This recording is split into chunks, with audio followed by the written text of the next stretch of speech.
Catacombes.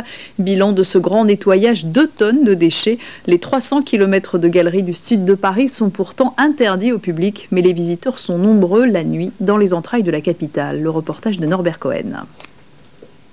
Bon voilà, alors sans faire de pub, une canette de bière.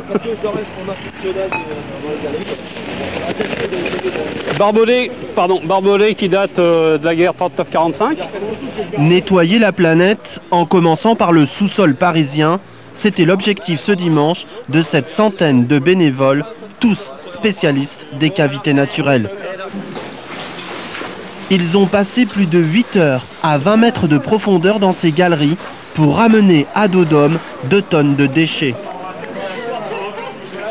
C'est surtout des bouteilles, énormément de bouteilles, des canettes, bon, des casseroles aussi, on trouve des choses insolites.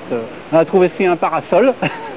Les spéléos en règle générale sont très soucieux de la planète, très soucieux de l'environnement et puis régulièrement on organise des actions de dépollution.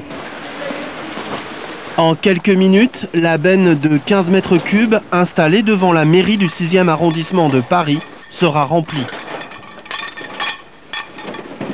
C'est pour une bonne cause et puis d'un point de vue plus personnel aussi pour découvrir les catacombes que je ne connaissais pas.